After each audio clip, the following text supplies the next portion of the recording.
자, 오늘 나눠드린 자료부터 먼저 보고 수업 진행하겠습니다. 그래서 매주 이제 수업 시작할 때 저번 주에 했던 거 뭐 복습한다 생각하시고 보면 되겠습니다. 이렇게.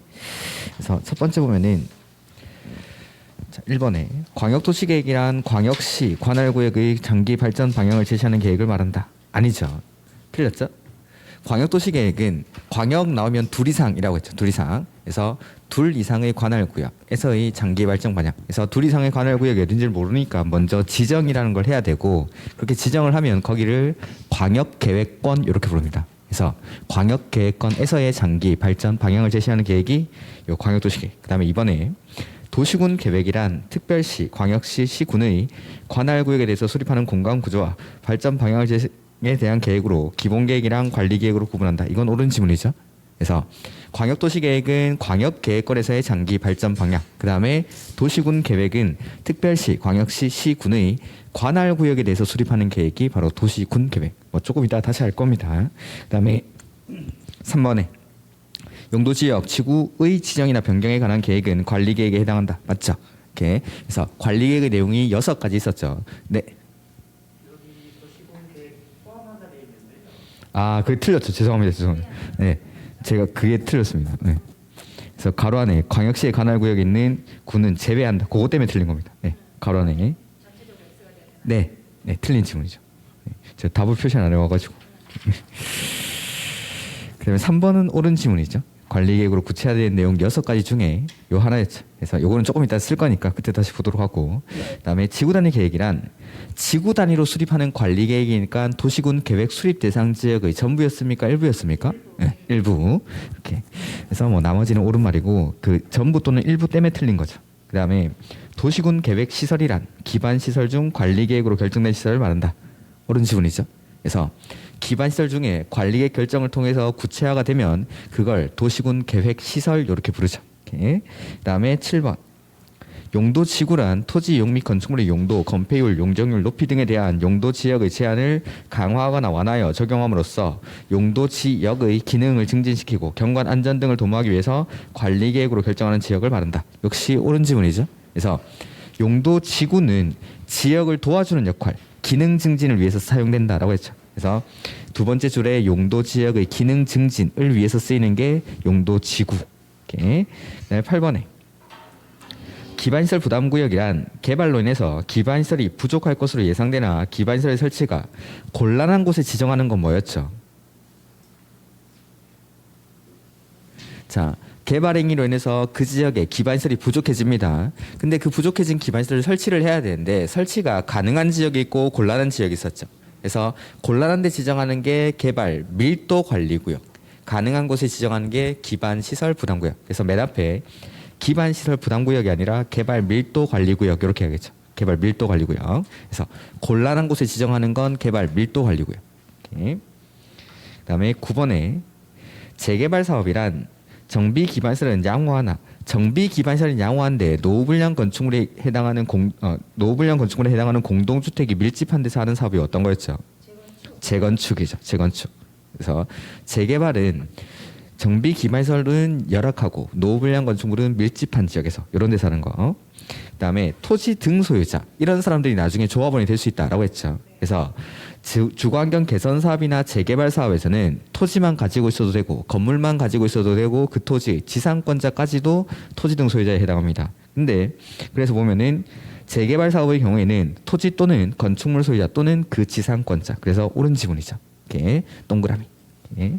그래서 이런 것들. 그다음에 뭐 아까 국계법에 있던 용어들은 제가 지금부터 목차를 쓸 건데 거기서 이제 다시 다 언급이 될 겁니다. 이렇게.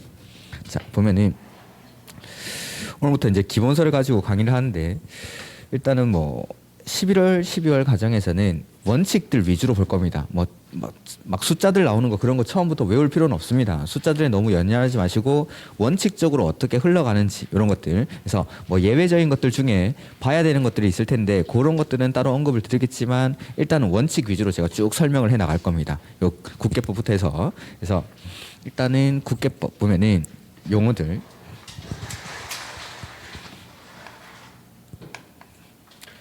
국토의 계획 및 이용에 관한 법률.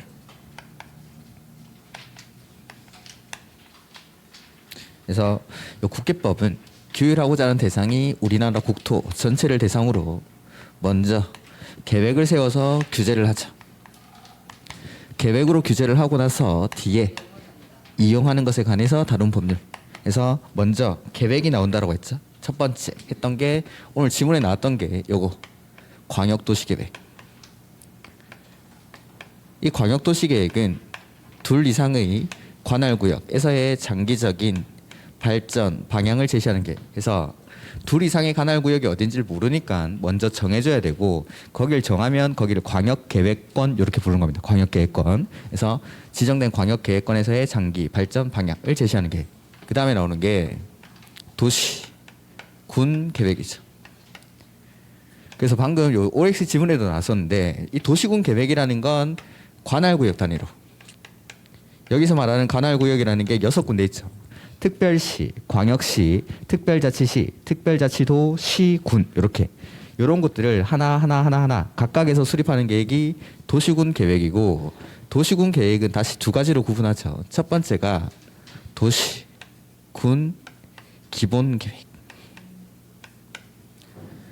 도시군 기본 계획 역시 도시군 계획의 일종이니까 계획을 만드는 곳은 똑같이 관할에서의 장기적인 발전 방향을 제시하는 계획. 그래서 요 광역도시계획이나 기본계획과 같이 방향을 제시하는 계획들은 추상적으로 만듭니까? 구체적으로 만듭니까? 추상적으로. 이러한 추상적인 계획으로는 규제를 할 수 없다라고 했죠. 이런 것들을 뭐 다른 말로 비구속적 행정계획이다, 처분성이 없다, 뭐 대내적 구속력을 가진다라고 표현을 하고 결론적으로 이러한 계획들에 대해서 행정소송 같은 것들을 제기할 수가 없다라는 거. 효력이 발생하지 않았으니까. 그래서 요걸 규제를 하기 위해서는 이걸 구체적으로 만들어야겠죠. 그래서 그게 도시, 군, 관리계획입니다. 도시군 관리계획 역시 도시군 계획의 일종이니까 만드는 곳은 똑같이 관할구역. 그래서 추상적인 계획을 요걸로 통해서 구체화한다라고 했었죠. 구체화. 그래서 구체화하기 위해서 기본계획으로부터 지침을 받아서 만드는 계획이 바로 도시군 관리계획입니다. 도시군 관리계획. 그다음에 요 구체화되는 내용들이 6가지 있었죠. 그거는 조금 이따가 보도록 하죠. 자, 여기까지. 그래서 일단은 책에 보면은 24페이지.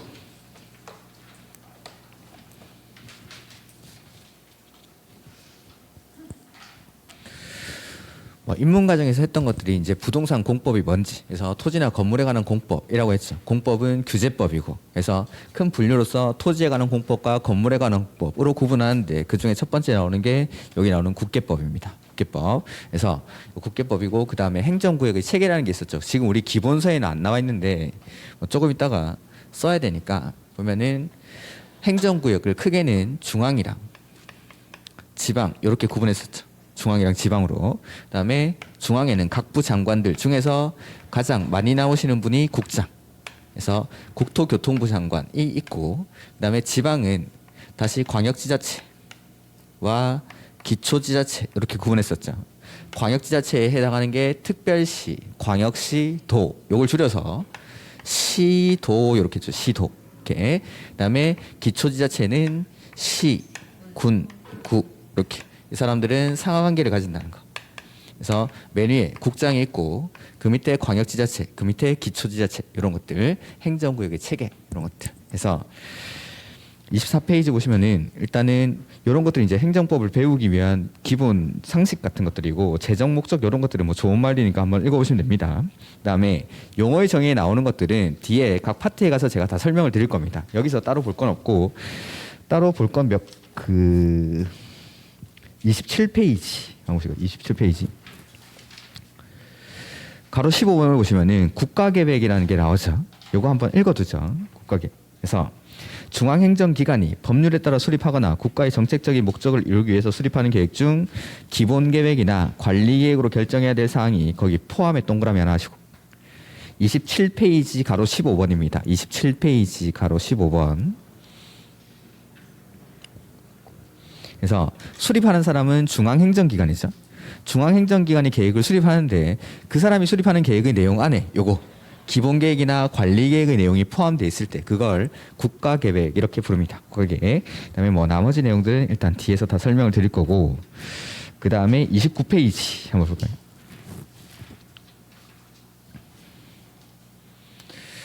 그 3번에 보면은 도시의 지속 가능성 및 생활 인프라 수준의 평가라고 되어 있습니다. 29페이지. 그래서 맨 앞에 국장 뭐 강조가 되어 있는데 거기 밑줄 하나 하시죠. 처음에는 뭐 밑줄 같은 거 연하게 치십시오. 연하게. 나중에 진짜 이제 내가 반복하다 보면은 굳이 밑줄을 안 쳐도 되는 내용들이 있으니까 그런 것들은 나중에 이제 진짜 중요한 거, 진짜 내가 잘 모르는 거 이런 것들을 뭐 중요한 걸로 하시고 처음에는 뭐 연필 같은 걸로 약하게 밑줄 쳐놓으면 됩니다. 그래서 국장은 도시의 지속 가능하고 균형 있는 발전과 주민의 편리하고 쾌적한 삶을 위해서 도시의 지속 가능성 및 생활 인프라 수준을 평가할 수 있다라고 돼 있죠. 그래서 도시의 지속 가능성이랑 생활 인프라 수준을 평가하는 사람이 국장이다라는 것 정도만. 이렇게 뭐 나머지 평가 절차라든지 당연히 평가해 놓은 건 계획에 반영을 해야 됩니다. 그래서 누가 평가하는지 정도만 기억하시면 됩니다. 도시의 지속 가능성 및 생활 인프라 수준은 국장이 평가한다. 그거만. 이렇게. 그다음에 4번에 보면은 그 밑에 국가계획, 광역도시계획 및 도시군 계획의 관계 이렇게 나오는데 지금은 가로 1번이랑 가로 4번은 안 볼 겁니다. 다음 페이지 보시면은 2번, 3번 요거 한번 보죠. 가로 2번, 3번. 자, 보면은 방금 이제 국가계획이란 게 나왔었는데 요 계획들도 상하관계를 가집니다.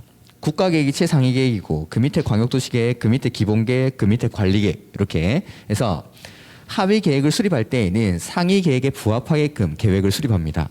근데 만약에 하위 계획의 내용과 상위 계획의 내용이 다를 때에는 상위 계획이 우선한다라는 거. 이렇게 해서 그런 내용들이 가로 2번, 3번에 똑같이 써져 있습니다.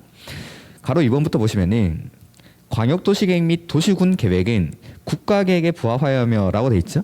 그러니까 국가계획이 최상위 계획이니까 그 밑에 있는 광역도시계획이나 도시군 계획은 상위 계획인 국가계획에 부합하게끔 수립을 해야 된다라는 거. 근데 만약에 내용이 다르면 국가계획이랑 광역도시계획, 도시군 계획 중에 뭐가 우선할까요?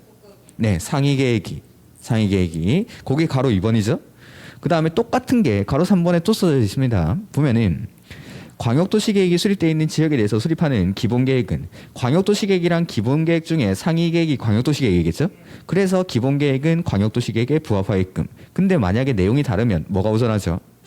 광역도시계획 상위계획이 뭐 이렇게 똑같은 내용입니다. 그 다음에 가로 1번, 4번은 제가 다음 과정에서 설명을 드리겠습니다. 그 다음에 31페이지 보면은 이제 광역도시계획부터 나오죠.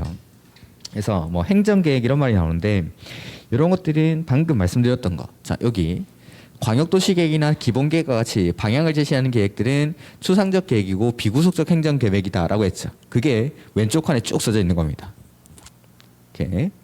그래서 그 표에 보면은 왼쪽 게 비구속적 행정계획이라고 해서 가로 안에 보면은 광역, 기본, 종합 이건 무슨 말이냐면 계획에 뭐 광역이나 기본이나 종합 이런 말이 들어가면은 추상적인 계획일 가능성이 높다라는 뜻입니다. 이렇게 해서 뭐 주체해가지고 행정관청 일반 국민은 X 이렇게 돼 있죠. 그래서 행정청 내부만을 구속하는 거지 일반 국민에 대해서는 효력이 없다라는 거. 이렇게. 근데 구속적 계획은 일반 국민에 대해서도 효력이 발생하죠. 그다음에 뭐 다른 이름 해서 똑같은 말이 내부 구속적 행정 계획이다라는 거. 행정청 내부만을 구속하니까. 그다음에 뭐 성격, 절차 뭐 이런 것들은 나중에 다 할 겁니다. 그다음에 맨 마지막 칸, 그게 이제 시험에 나오는 겁니다. 행정쟁송의 대상 여부. 그래서 비구속적 행정계획, 방향을 제시하는 계획들은 행정쟁송을 제기할 수가 없죠. 그래서 비구속적 행정계획은 행정쟁송을 제기할 수가 없다라는 거. 이렇게 그게 결론입니다. 그게. 그래서 나머지 내용들은 참고로 보시면 됩니다. 당연히 구속적 계획은 행정쟁송을 제기할 수가 있습니다. 그 다음에 32페이지 여기서부터가 이제 광역도시계획입니다. 광역도시계획.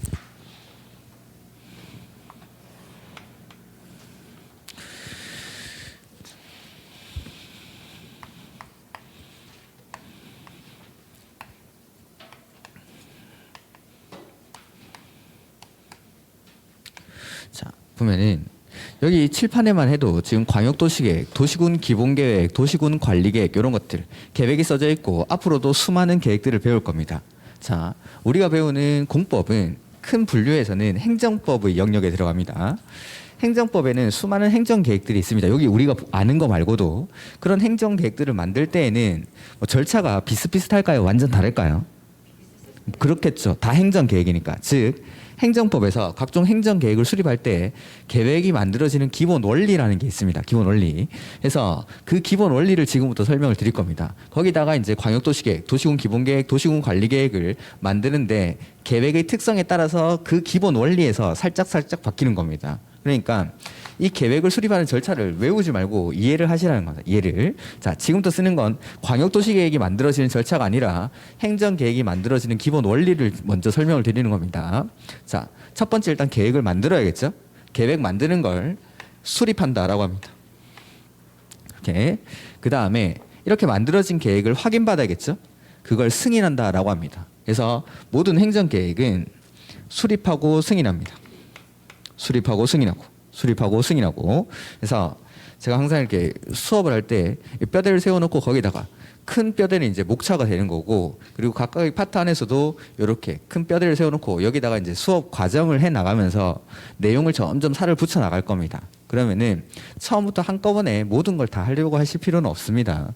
처음에는 뭐 기본적인 내용들부터 하나라도 건져 나가면 됩니다. 그래서 계속 반복을 하시면서 여러분도 이제 공부를 하시면서 여기다가 점점 살을 붙여 나가는 거죠. 대신에 절대 까먹으면 안 되는 건 이런 것들. 수립하고 승인한다라는 거. 계획은 수립하고 승인합니다. 수립하고 승인. 그러면 그다음에 계획을 수립하는 사람을 수립권자라고 하고 승인하는 사람을 승인권자라고 합니다. 승인권자. 그러면은 이쪽에다가 하나 다시 써놓죠. 중앙에 아까 국장이 있었고, 이 사람은 중앙 행정기관이고, 지방에 시, 도지사, 그 다음에 시장, 군수, 구청장, 이 사람들이 상하관계를 가진다라고 했었죠. 자, 그러면은 이게 상식적으로 생각할 때 계획을 만드는 사람이 있고 이걸 승인해주는 사람이 있는데, 이 두 사람은 여기 행정구역의 체계에서 동일한 레벨에 있는 사람일까요? 한쪽이 높은 사람일까요? 누가 높으면 되죠? 이건 상식이죠. 외우는 거 아니죠. 그래서 승인권자가 위에 있는 사람이고 수립권자가 그보다 밑에 있는 사람입니다. 그래서 수립권자랑 승인권자는 상하관계를 가진다는 거. 그래서 예를 한번 들어보면은 만약에 기초지자체장이 시장, 군수, 구청장이 계획을 수립했다라고 해보죠. 그럼 승인 누가 하면 되죠? 네, 그 위에서 시도지사. 그 다음에 만약에 광역지자체장인 시도지사가 계획을 수립했습니다. 그럼 이거 승인 누가 하면 되죠? 외우는 거 아니죠? 당연한 겁니다. 상하관계를 가지니까. 그 다음에 계획을 수립하는데 저기 기초지자체장이 뭐 노원구청장이 계획을 수립한다라고 해보죠. 지 맘대로 구청장실에 앉아가지고 막 상상의 나래를 펼쳐서 계획을 만드는 건 아니겠죠. 그래서 이 노원구에서 어떤 계획을 만든다라고 하면은 이 노원구의 인구라든지 기반시설, 경제상황, 각종 여러 가지 자료들을 모아야겠죠. 그걸 계획을 수립하기 전에 맨 처음에 기초조사한다라고 합니다. 자료를 모으고 나서 거기 상황에 맞게끔 계획을 수립을 해야 되니까. 이렇게 처음에는 기초조사, 그 다음에 기초조사를 하고 나면 의견을 듣습니다. 의견. 자, 기초조사를 하고 나서 의견을 듣는데 앞으로 제가 이제 계획 수립할 때 의견을 몇 번 듣습니까? 라고 질문할 겁니다. 그러면 2번 듣는다고 하시면 됩니다. 의견 몇 번 듣죠? 2번. 자, 한 번은 주민한테 의견을 듣고 한 번은 의회한테 의견을 듣습니다. 자, 주민한테 의견을 들은 이유는, 자, 서울시에서 만약에 계획을 수립한다라고 해보죠. 서울시의 주인은 누구죠? 서울시민. 그러니까 내가 선거를 통해서 오세훈 시장을 뽑은 거죠. 근데 나는 A라는 의사로 오세훈 시장한테 내 권리를 위임을 했는데 오세훈 시장은 B라는 계획을 수립하는 거죠. 그러면은 나는 그런 뜻으로 너한테 권한을 준 게 아니다라고 말을 할 수 있어야겠죠. 원래 이 사람들이 선거를 통해서 내가 가진 권리를 오세훈 시장한테 위임을 한 거기 때문에 이 사람한테 물어보는 겁니다. 즉 시장이 계획을 만들었는데 제가 이렇게 계획을 만들었습니다라고 확인받는 절차라고 생각하시면 됩니다. 이 사람이 원래 권리를 준 거니까. 그래서 주민한테 의견을 듣는다라는 거. 그러니까 서울시에서 수립할 때는 서울시 주민들한테 의견 들으면 되겠죠. 뭐 구청에서 수립할 때도 그 구의 주민들한테 의견을 들으면 됩니다. 이렇게 뭐 이런 것들은 외우는 거 아니고, 그 다음에 의회도 마찬가지. 자, 보면은 우리나라 전체 의회가 국회죠. 국회의 가장 중요한 역할은 법 만드는 거. 그래서 이 국회를 입법부 이렇게 부르죠. 그 다음에 이 입법부와 민주주의 국가는 사법, 행정 이렇게 세 가지 권력이 힘의 균형을 이렇게 이루고 있죠. 이게 이제 상권 분리. 그래서 국회의 첫 번째 힘은 법을 만드는 겁니다. 법을 만드는 거. 그다음에 두 번째는 사법부와 행정부를 견제하는 역할을 합니다. 그래서 뭐 예를 들자면은 국회에서 만든 법률을 대통령, 행정부의 수장이죠. 이 사람은 거부권을 행사할 수 있습니다. 국회를 견제하는 거죠. 근데 대통령이 거부권을 행사해서 보낸다 하더라도 국회가 일정 수 이상의 의결을 하면은 그냥 거부권 행사한 법률을 통과시켜 버릴 수도 있습니다. 사법부도 행정부에 대한 탄핵권, 소추권을 가지고 있죠. 국회가 탄핵 소추하면은 이걸 판단하는 걸 역할. 그러니까 서로가 서로를 견제할 수 있는 장치들을 다 가지고 있습니다. 즉, 두 번째는 견제하는 역할을 하는 겁니다. 의회는 첫 번째 법 만드는 거, 두 번째는 견제하는 거. 요 두 가지 큰 역할을 합니다. 그러면은 이렇게 행정 계획을 수립할 때 의회는 수립권자는 의회의 의견을 듣도록 돼 있는데 이때는 법을 만들기 위해서 의견을 들을까요? 견제하는 역할을 할까요? 견제의 역할을 하는 겁니다. 의회가 누굴 견제하냐면 수립하는 사람. 그러니까 서울시에서 계획을 수립하는 거죠. 그러면 경기도의회 의견 들을까요? 서울시의회 의견 들을까요? 경기도에서 만들 때는 서울시 의견 듣습니까? 경기도의 의견 듣습니까? 경기도. 그러면은 노원구에서 계획을 수립합니다. 그럴 때는 서울시의회 의견을 들을까요? 노원구의회 의견을 들을까요? 즉 수립권자가 속해 있는 의회의 의견을 듣는 겁니다. 역시 외우는 거 아닙니다. 각종 행정 계획들이 수없이 많이 나올 텐데 그때마다 의회의 의견을 듣습니다. 그 의회의 의견은 다 외우는 게 아니라 수립권자를 알고 있으면 그 수립권자가 속해 있는 의회의 의견을 듣는다라는 거. 이렇게 지금까지 외우는 거 하나도 없습니다. 이렇게 계획을 수립했죠. 그러면은 이제 승인권자한테 보내주는 겁니다. 그러면 승인권자는 계획을 승인하기 전에 협의하고 심의라는 절차를 거칩니다. 협의하고 심의하고. 자, 협의 심의가 뭔지 한번 보죠. 어떤 회사에 A 부서가 있고 B 부서가 있습니다. 그래서 A 부서에서 어떤 프로젝트를 진행을 하는데 이 A 부서 관련 업무뿐만 아니라 그 프로젝트 안에 보니까 B 부서 관련 업무가 들어가 있는 거죠. 근데 A 부서는 B 부서 관련 업무에 대해서는 전혀 모릅니다. 그럴 때 이 A 부서는 B 부서 관련 업무가 포함되어 있음에도 불구하고 자기 마음대로 사업을 하면 됩니까? 아니면 물어봐야 됩니까? 그걸 A 부서와 B 부서가 뭐 한다고 하죠? 그게 협의입니다. 협의. 여기도 마찬가지. 자, 노원구청장이 계획을 수립했는데 여기 서울시장한테 승인 신청을 했겠죠. 근데 노원구청장이 만든 계획의 내용 안에 환경 관련 문제가 들어가 있는 겁니다. 근데 서울시장은 환경 관련 문제에 대해서는 잘 모르는 거죠. 그걸 자기 마음대로 승인하면 될까요? 아니면 물어봐야 될까요? 물어보는 거. 그게 협의입니다. 이렇게. 그러니까 서울시에 있는 환경 관련 행정기관의 장에게 물어보겠다라는 거. 그게 협의. 이렇게. 그러면은 자, A 부서에 있는 김 부장님, 이 B 부서에 가서 협의를 하려고 합니다. 이때 김 부장님은 1번 이 부장과 협의한다. 2번 박 과장과 협의한다. 3번 정 대리랑 협의한다. 누구랑 협의할까요? 그렇죠. 김 부장님은 이 부장이랑 협의하는 거지 박 과장, 정 대리랑은 말도 안 섞습니다. 레벨이 다른 사람이니까. 즉 협의라는 건 나랑 동급 내지는 나보다 위에 있는 사람이랑 협의하는 것이 밑에 있는 사람이랑은 절대 협의할 일이 없습니다. 밑에 있는 사람은. 그래서 나랑 동급 내지는 최소한 나랑 동급이거나 나보다 위에 있는 사람과 협의한다라는 거. 그러면은 이렇게 일단 요거 기억하고 그다음에 심의.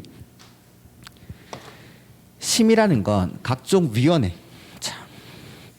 이런 위원회에다가 이 관련 분야 전문가들을 모읍니다. 아니면 뭐 주민들이나 시민단체들, 주민은 빠지고 시민단체나 교수님들 뭐 이런 분들 모아가지고 이렇게 승인을 해도 괜찮은지에 대해서 전문가들의 심의라는 절차를 거치게 됩니다. 위원회에.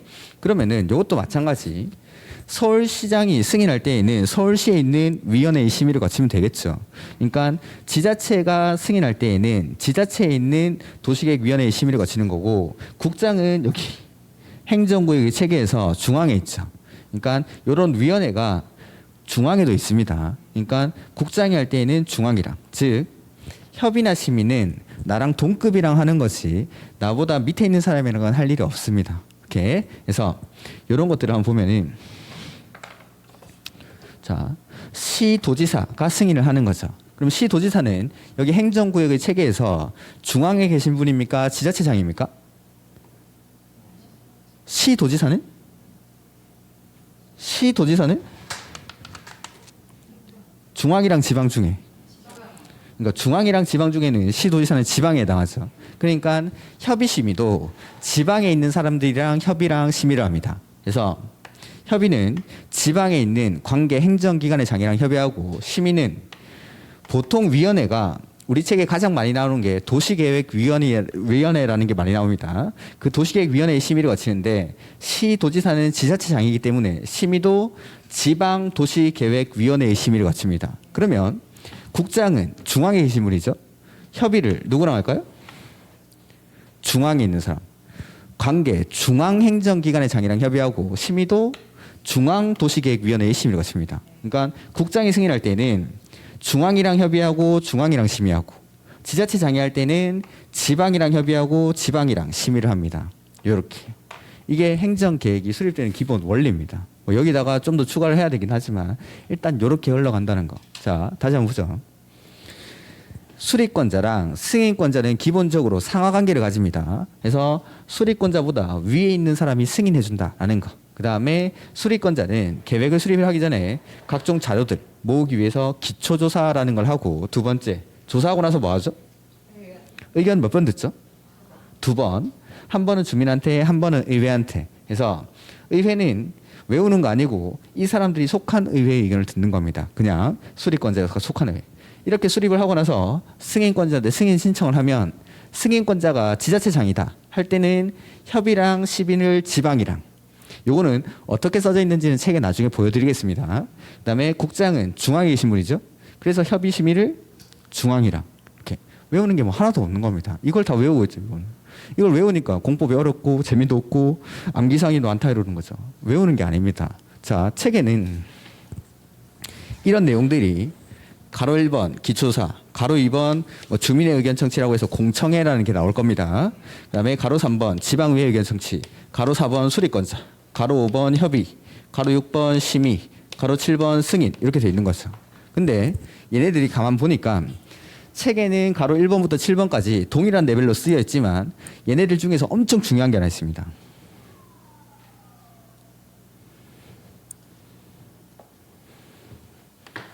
이거. 수립권자만 알면 나머지는 자동으로 다 해결이 됩니다. 제가 한번 증명을 해보죠. 수립권자를 알면 승인권자를 알 수 있습니까? 네, 그거보다 위에 있는 사람이니까. 그래서 수립권자보다 위에 있는 사람이 승인을 해주죠. 그 다음에 승인하는 사람을 알면 협의랑 심의를 누구랑 하는지 알 수 있습니까? 네, 승인권자가 지자체장이면 협의 심의는 지방이랑, 승인권자가 국장이면 협의 심의는 중앙이랑 이렇게. 그 다음에 의회 외우는 거 아니라고 했죠. 수립권자가 항상 속한 의회. 서울시는 서울시의회, 경기도는 경기도의회, 노원구는 노원구의회 의견을 들으면 되는 겁니다. 수원시는 수원시의회 이렇게 해서 수립권자를 알고 나니까 나머지는 하나도 외우는 게 아닙니다. 그래서 요거 그대로 기억하시고 광역도시계획이 진짜 똑같이 쓰는지를 한번 보죠. 자, 광역도시계획은 보면 이번에 뭐 지정 이렇게 돼 있는데 자, 광역도시계획은 2 이상의 관할구역에서의 장기적인 발전 방향을 제시하는 계획이죠. 그래서 당연히 광역도시계획도 수립하고 승인합니다. 수립하고 승인. 제가 이 판사하는 내용들은 아마 1월 달쯤에 노트로 다 나눠드릴 겁니다. 이렇게 노트를 제작해서 드릴 거니까 굳이 뭐 다 따라 쓰려고 노력하실 필요는 없습니다. 그래서 광역도시계획도 행정계획이니까 일단 수립 승인 써놓고 시작을 하죠. 수립하고 승인하고 수립하고 승인하고 그 다음에 수립을 하기 전에 맨 처음에 뭐 할까요? 기초조사. 네. 여기서도 기초조사를 합니다. 기초조사 하고 나서 뭐 할까요? 의견 듣겠죠. 의견 몇 번 듣죠? 2번. 한 번은 누구한테? 주민들한테. 한 번은? 의회.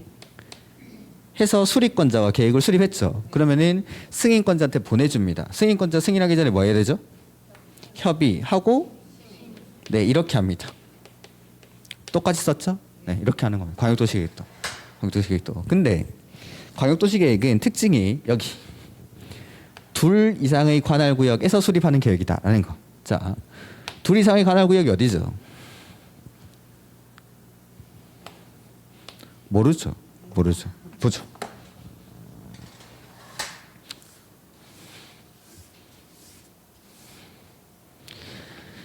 여기 서울이 있고 그다음에 부천 그다음에 인천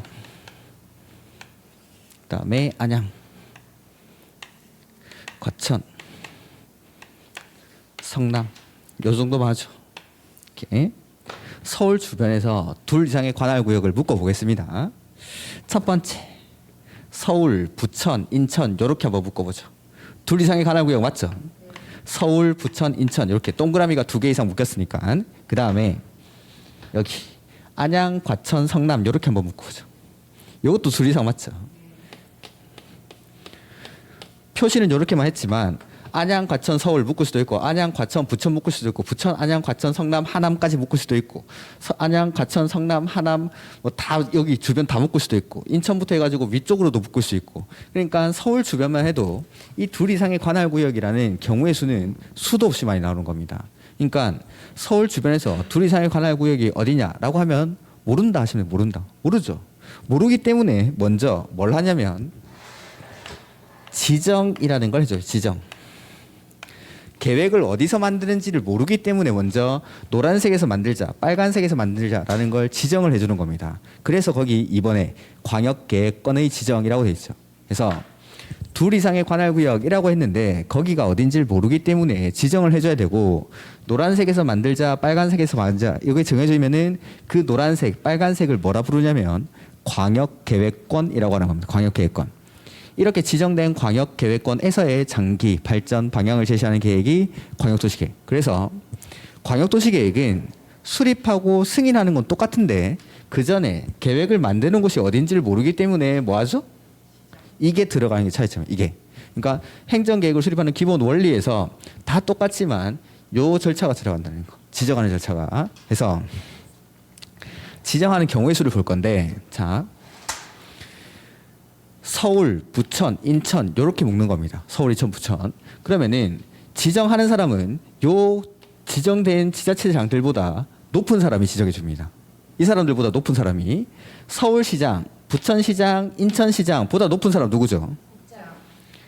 서울시장, 인천시장, 부천시장 이 사람들보다 싹 다 높아야 되니까 국장. 근데 빨간색 보니까 안양, 과천, 성남보다 높은 사람은 경기도지사. 싹 다 경기도니까 이걸 우리 전 국토를 대상으로 해도 경우의 수는 딱 2가지밖에 안 나옵니다. 이 2가지 경우. 그러니까 여기 빨간색 요걸 같은 도에서 광역계획권이 지정되는 경우라고 표현합니다. 같은 경기도 안에서 지정되는 경우. 그 다음에 노란색은 둘 이상의 시, 도에 걸쳐 광역계획권이 지정되는 경우 이렇게 표현합니다. 그래서 같은 경기도 안에서 지정되거나 아니면 특별시, 광역시, 도 중에 2개 이상에 걸쳐서 지정될 때 요거는 서울특별시, 경기도, 인천광역시에 걸쳐 있죠. 그러니까 요게 둘 이상의 시, 도에 걸치는 경우 뭐 어디를 동그라미 쳐봐도 마찬가지입니다. 그러니까 여기서 과천, 성남, 하남 그다음에 뭐 구리까지 묶었다라고 해도 같은 경기도 안에 속하는 경우. 그다음 제가 수도권을 잘 모르니까 저희 동네 근처로 한번 해보죠. 요 대구 밑에 가면은 청도라는 동네가 있습니다. 청도. 소싸움 하는데 이 청도 밑에가 뭐냐면 밀양시라는 게 있습니다. 밀양시. 이렇게. 그러면은 여기 청도랑 밀양 이렇게 한번 묶어보죠. 이런 것들. 요거는 어떻게 해야 될까요? 1번이랑 2번 중에 어떤 걸까요? 잘 모르시겠지만 청도는 경상북도 청도군이고 밀양은 경상남도 밀양시입니다. 도가 다르죠. 둘 이상의 도에 걸쳐 있죠. 그러니까 1번. 그러니까 뭐 여기도 경기도랑 강원도 근처에 이렇게 지정이 되겠죠? 그러면은 그거는 도만 달라도 요거는 둘 이상의 시도. 이렇게 해서 같은 도에서 지정되는 경우가 2번. 나머지 둘 이상의 시도에 다른 도에 걸쳐 있어도 도에 걸쳐 있어도 요거 1번. 이렇게. 그러니까 아무리 지정을 해봐도 요거는 경우의 수가 두 가지밖에 안 나옵니다. 전 국토에서. 그래서 요거 보면은 지정하는 경우의 수는 두 가지인데 그 걸쳐 있는 지자체장들보다 위에 있는 사람이 지정해 줍니다. 그래서 첫 번째 저 2번부터 하죠. 같은 도에 속하는 경우를 앞으로는 제가 관할이 같다 이렇게 표현하겠습니다. 같은 도에 속하는 경우를 여기 2번에서는 누가 지정했죠? 도지사가. 그 다음에 1번 요거를 앞으로는 관할이 다르다라고 하겠습니다. 둘 이상의 시도에 걸치는 경우를. 그래서 관할이 다를 때 이럴 때는 누가 지정하죠? 국장이. 그래서 광역계획권을 지정하는 사람은 딱 두 사람밖에 없습니다. 국장 아니면 도지사. 그래서 맨날 나오는 게 뭐 광역계획권은 광역시장이 지정할 수 있다. 말장난하는 겁니다. 그거. 그러니까 시험장에서 그런 것들을 봤을 때 순간적으로 살짝 헷갈리는 거죠. 지정하는 사람 딱 두 사람만. 국장 아니면 도지사. 이 두 사람밖에 없습니다. 두 사람. 그 다음에 이렇게 지정을 해주고 나면 이제 요 절차를 거쳐서 계획을 만든다라는 겁니다. 그래서 광역도시계획은 여기가 어딘지를 모르니까 앞에 지정하는 절차가 있는데 그 경우의 수가 딱 두 가지라는 거. 딱 두 가지라는 거. 그래서 일단은 우리가 기억해야 되는 건 광역도시계획은 그냥 수립하고 승인하는 게 아니라 지정하고 수립하고 승인한다. 이렇게. 지정하고 수립하고 승인하고. 그 다음에 지정하는 경우의 수는 두 가지. 해서 1번 한번 읽어보면 32페이지. 맨 앞에 주어가 국장 또는 도지사라고 돼 있죠. 지정하는 사람은 딱 두 사람밖에 없습니다. 국장 아니면 도지사. 이렇게 둘 이상의 특별시, 광역시, 시군의 공간 구조 및 기능을 상호 32페이지 보고 있습니다. 상호 연계시키고 환경을 보존하며 광역시설을 체계적으로 정비하기 위해서 필요한 경우에는 다음의 구분에 따라 거기 인접한 밑줄 하나 하시고 둘 이상의 특별시, 광역시, 시군의 관할구역 밑줄 하나 하죠. 그 뒤에 전부 또는 일부를 대통령령으로 정하는 바에 따라 광역계획권으로 지정할 수 있다 해서 동그라미 1번 보시면은 광역계획권이 둘 이상의 밑에 줄에 가로 안에 보시면 시도 이렇게 돼 있죠. 둘 이상의 시도에 걸칠 때는 누가 지정하는 거죠? 국장. 여기 1번 경우죠. 1번 경우. 서울, 경기도, 인천에 걸쳐 있을 때 이럴 때는 국장이. 근데 이번에 광역계획권이 도의라고 돼 있는데 그 앞에다가 도의 앞에다가 같은이란 말을 써주면은 읽기가 좀 더 수월하겠죠. 광역계획권이 같은 도의 관할구역에 속할 때는 누가? 도지사가. 그래서 지정하는 사람은 딱 두 사람밖에 없습니다. 국장 아니면 도지사. 경우의 수도 두 가지만. 그래서 지정을 해주고 나면은 이제 계획을 수립하는 건데 아까 밑줄 쳤던 거. 이 둘 이상의 관할구역은 그냥 아무렇게나 막 지정하는 건 아닙니다. 붙어 있어요. 붙어 있어요. 그러니까 서울, 부산 이렇게는 지정이 안 됩니다. 근데 서울부터 부산까지 쭉 묶어가지고 지정할 수는 있다라는 거죠. 인접해 있으니까 인접하고 이렇게. 그 다음에 지정을 할 때에는 요 관할구역이라는 건 특별시, 광역시, 시, 군을 말하죠. 특광시군 전부를 지정하는 게 원칙입니다. 그러니까 서울시에서 부천시를 포함시키고 싶다라고 하면은 부천시 전부, 안양시 전부, 과천시 전부가 들어가는 게 원칙. 근데 예외적으로 일부만을 포함시킬 수도 있다라는 겁니다. 이렇게. 그래서 요 둘 이상의 관할구역은 아무데나 아니고 인접한. 둘 이상의 관할구역의 원칙은 전부. 서울시 전부, 인천시 전부, 시나 군의 전부가 들어가는 게 원칙인데 예외적으로 일부를 포함시킬 수도 있다라는 겁니다. 일부를. 그래서 그게 심화해 보면은 일부가 포함될 때 뭐 구, 군, 읍, 면 단위까지 포함시킬 수 있다라는 게 나오는데 그건 다음에 하죠. 이렇게. 그래서 요 둘 이상의 관할구역 아무데나 지정하는 건 아니고 인접해 있는 거. 그리고 특광시군의 전부가 포함되는 게 원칙이지만 일부를 포함시킬 수도 있다라는 거죠. 이렇게. 그래서 요게 지정. 그 다음에 33페이지 보실까요?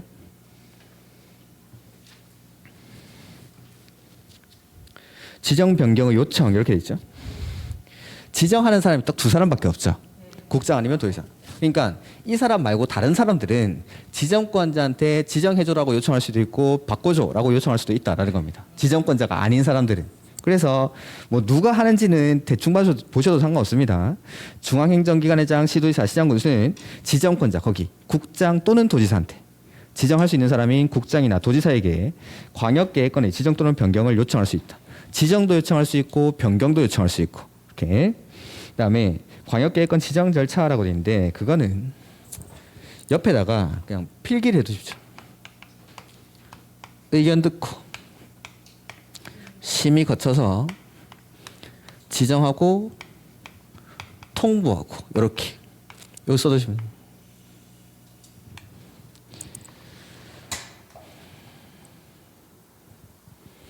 누구한테 의견 듣고 그런 건 중요한 게 아닙니다. 그냥 의견 듣고 심의 거쳐서 지정이 되죠. 그리고 나면은 통보를 해줍니다. 누구한테 통보하는지는 조금 있다가. 그래서 거기 1번 가로 1번 보면은 그 지정 절차 옆에다가 이거 써두시면 되고 국장이 할 때에는 국장은 광역계획권을 지정하거나 변경하려면 관계 시도지사, 시장, 군수의 의견 듣고 심의를 거치는데 중앙심입니까? 지방심입니까? 국장이기 때문에 중앙심입니다. 국장이기 때문에. 그러면 도지사는 심의를 거칠 때 누구랑 할까요? 지방 이런 것들. 그래서 밑에 보면은 도지사가 광역계획을 지정하거나 변경하려면 관계 중앙행정기관의 장, 시도지사, 시장군수의 의견 들었죠? 의견 듣고 나서 심의는 지방도시계획위원회의 심의. 그래서 국장은 중앙이니까 요거 중앙의 심의를 거치고 도지사는 지방이니까 지방. 그다음 이렇게 해서 지정을 하죠. 의견 듣고 심의 거치는 게 이게 지정입니다.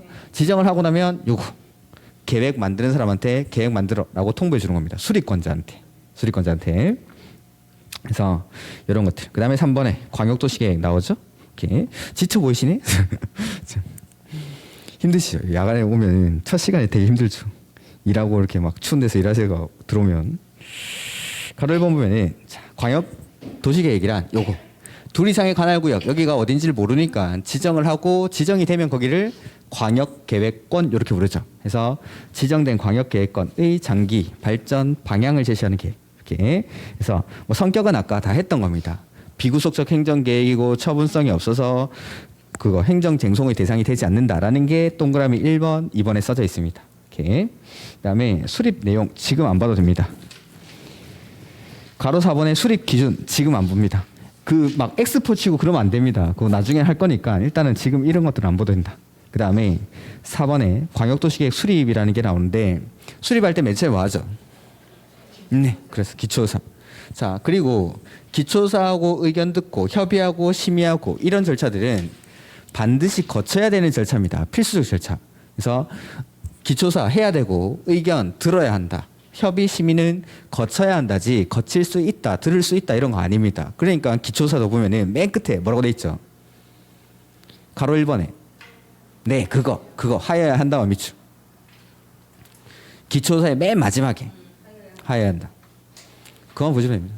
그래서 앞에 그래도 처음 보니까 한번 읽어보죠. 국장, 시도지사, 시장군수 이 사람들이 계획을 만드는 사람입니다.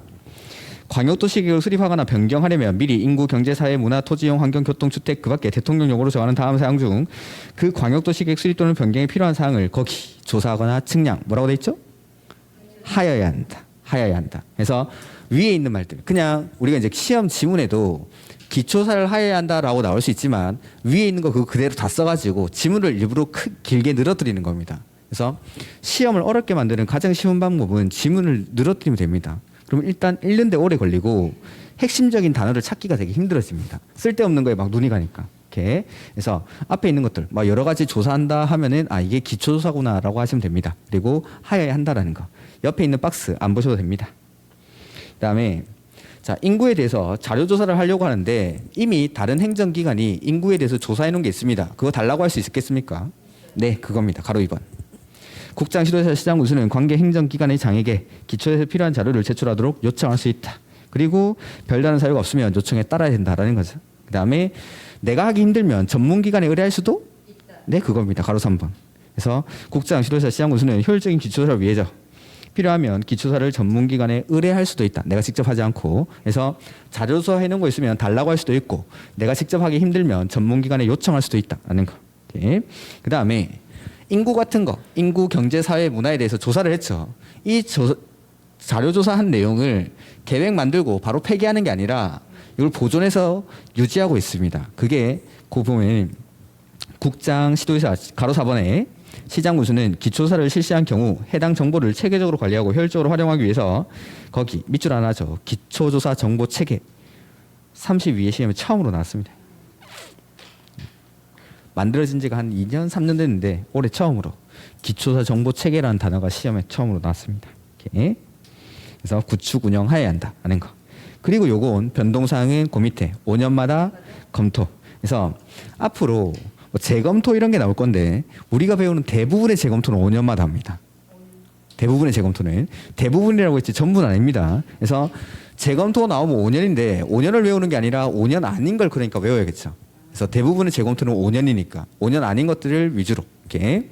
그다음에 필요사항 이런 거 됐고 자료 활용 이런 것도 됐습니다. 다음 페이지. 8번에 보면은 변경이라고 돼 있죠. 변경 동그라미 하나 할까요? 그 가로 8번에 제목에 변경.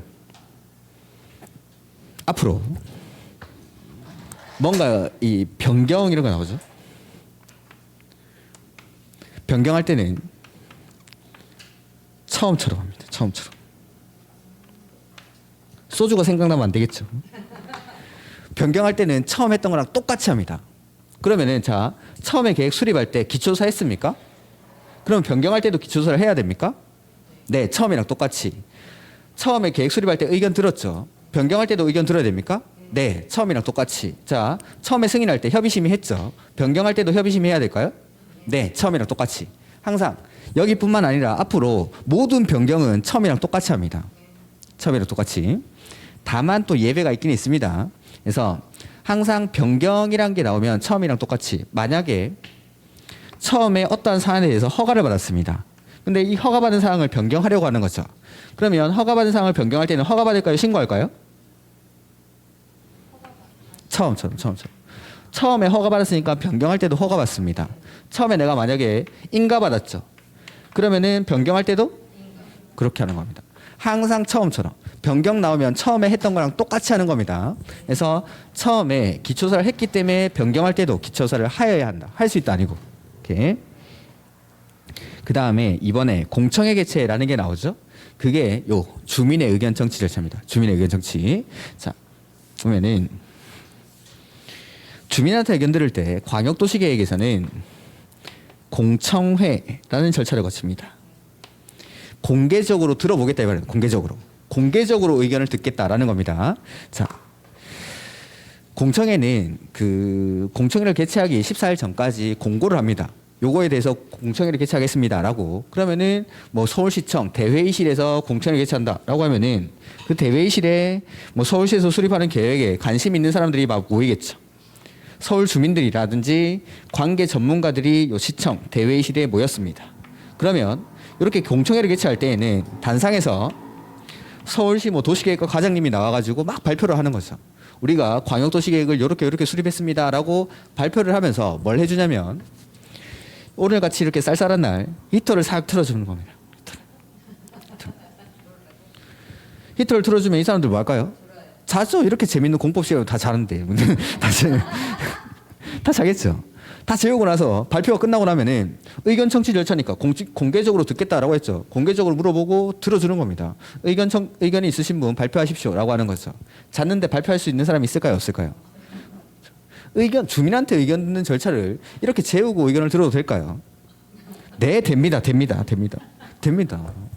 왜냐하면 광역도시계획은 어차피 나한테 아무런 효력이 없으니까. 즉 추상적인 계획들은 일반 국민에 대해서는 구속력이 발생하지 않는 계획이기 때문에 의견 청취 절차도 이걸 이제 간접적인 의견 청취 절차를 거친다라는 고 표현합니다. 그래서 앉혀놓고 일방적으로 우리가 발표하는 식으로 그리고 나서 이제 듣고 나서 의견을 있으신 분 발표하세요라고 해서 공개적으로 들어주고 공개적으로 하겠다. 공개적으로. 근데 기본 계획은 추상적인 계획입니까? 구체적인 계획입니까? 추상적인 계획. 기본 계획도 이렇게 공청회 하면 될까요? 네. 광역도시계획, 기본계획 둘 다 효력이 없으니까. 근데 관리계획은 구속력이 있는 계획이죠. 공청회 하면 될까요? 안 될까요? 그건 안 됩니다. 그건. 우리 집 위에 진짜 도로가 나오는데 그거 가서 졸고 있으면 안 되겠죠. 그래서 그거는 와서 보라고 합니다. 열람이라는 절차를 거칩니다. 그래서 추상적인 계획일 때 주민한테 의견 드릴 때는 공청회라는 절차를 거친다. 광역도시계획이랑 기본계획에서. 그래서 공청회는 뭐 이런 것들이다라는 거. 해서 보면은 지금 동그라미 1번에 계속 나오는 사람 있죠. 국장, 시도지사, 시장군수. 이 사람들이 수리권자. 계획을 만드는 사람을 원칙 예외 없이 그냥 쭉 써놓은 겁니다. 이렇게. 그래서 광역도시계획을 수립하거나 변경하려면, 그러니까 수립할 때도 의견 듣고 변경할 때 똑같이 한다고 했죠. 수립할 때 또는 변경할 때 마찬가지 의견을 들어야 한다라는 거. 그래서 주민과 관계 전문가 등으로부터 의견을 들어야 하며 의견 듣고 그 의견이 타당하면 계획에 반영한다. 그래서 그 뒤에 그 동그라미 1번의 밑에서 두 번째 줄에 있는 거. 이것도 마찬가지 공법책에 이제 계속 나옵니다.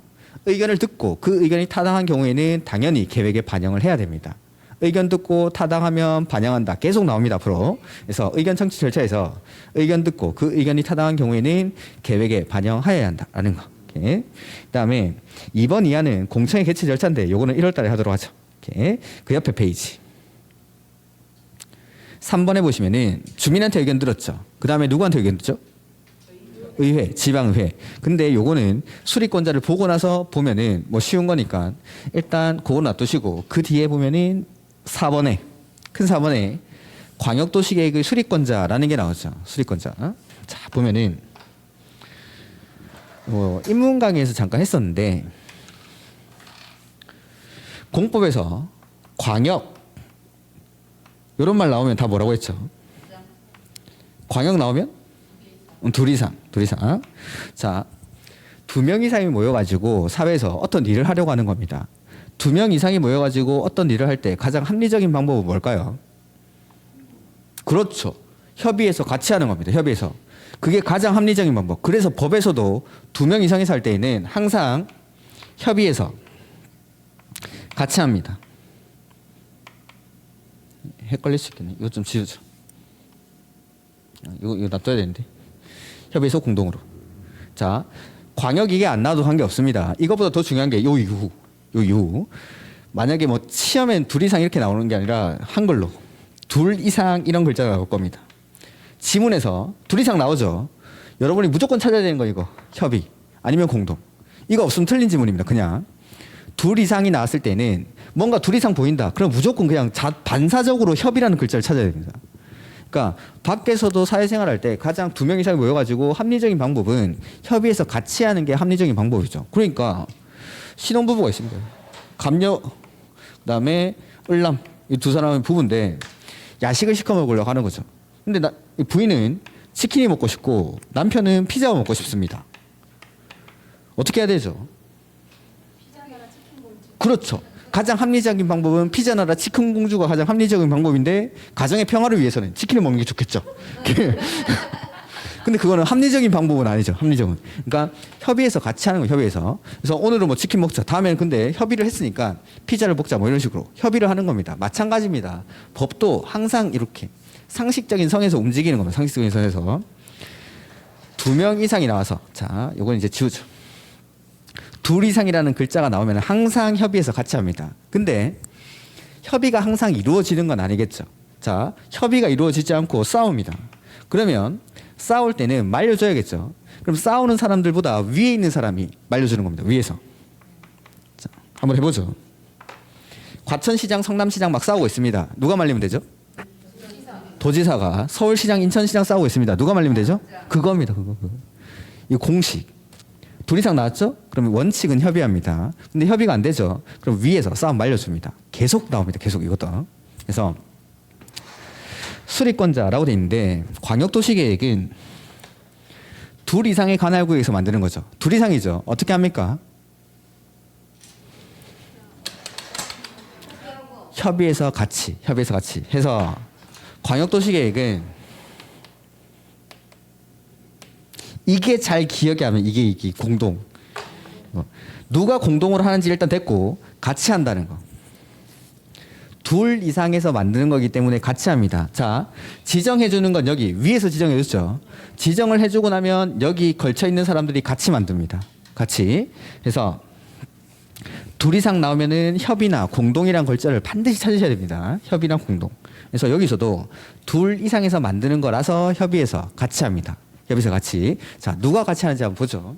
이 빨간색. 안양, 과천, 성남 이렇게 묶었습니다. 같은 도안에서. 그러면은 안양시장, 과천시장, 성남시장 계획 같이 만들면 될까요?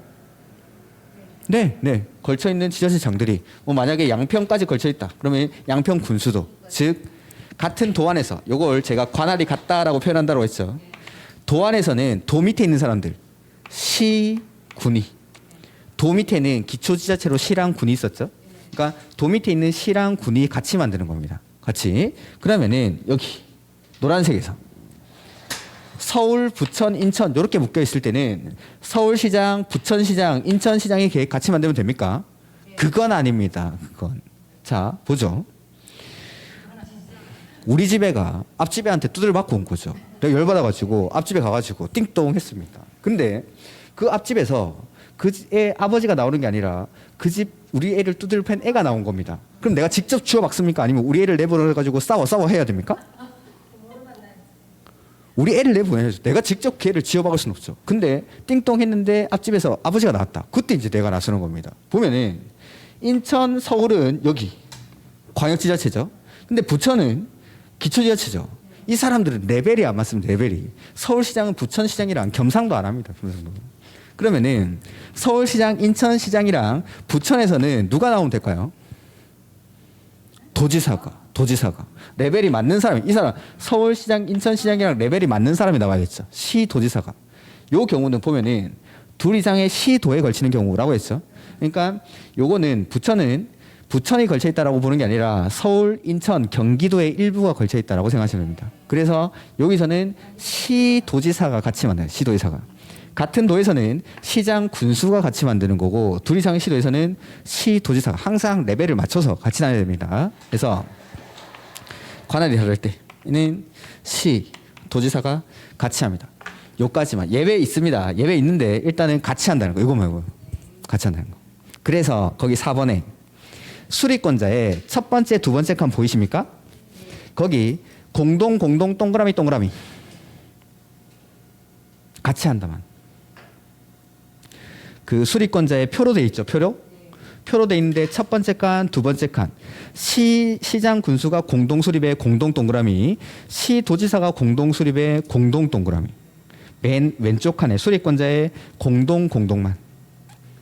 뭐 누가 하는지는 당연한 거죠. 그 뒤에 보면은 광역계획권이 같은 도, 관할이 같죠? 이럴 때는 도 밑에 있는 시장, 군수가 공동 수립이라고 돼 있고 그 광역계획권이 둘 이상의 시도에 걸칠 때는 시도가 공동. 오케이. 그러니까 누가 같이 하는지는 우리가 행정구역의 체계만 알고 있으면은 이거는 외우는 게 아니라 이게 기억이 안 난다고 같이 한다는 게. 둘 이상이니까 같이 합니다. 같이. 그러면은 자, 수리권자 이제 알았죠. 수리권자를 알면 의회는 정해집니까? 수리권자가 시, 군, 시, 도죠. 그러면 의회도 시, 군, 시, 도, 의회 의견을 들으면 됩니다. 이렇게 써져 있는지 한번 보죠. 맨 위에 3번에 그 137페이지 3번 37페이지 맨 위에 지금 보시던 페이지 맨 위에 지방의회 의견 청취라고 돼 있죠. 가로 1번에 자 여기 시, 도, 시, 군, 수립시라고 돼 있죠. 그래서 보면은 시도지사, 시장, 군수는 광역도시계획을 수립하거나 변경하려면 미리 관계 시도, 시, 군, 의회 이렇게 그 뒤에 관계 시장, 군수 그거는 일단 놔두시고 그러니까 시도, 시, 군이 수립권자니까 의회도 시도, 시, 군, 의회 이렇게 너무 쉽지 않습니까 이게? 외울 게 없는데 별로 이렇게 조금만 이해를 하시면은 외우는 양이 엄청나게 줄어듭니다. 해서 항상 수립권자가 속한 의회 그러니까 수립권자를 그대로 쓰면 됩니다. 수립권자 시도, 시군이면 시도, 시군 쓰고 그 뒤에 의회만 붙여주면 되는 거죠. 이게 지방의회 의견 청취 이렇게 해서 수립을 합니다. 그 다음에 아까 수립권자에 밑에 있는 거 쭉 나오죠. 그거 일단은 조금 쉬었다가 몇 가지만 보도록 하겠습니다. 조금 쉬었다가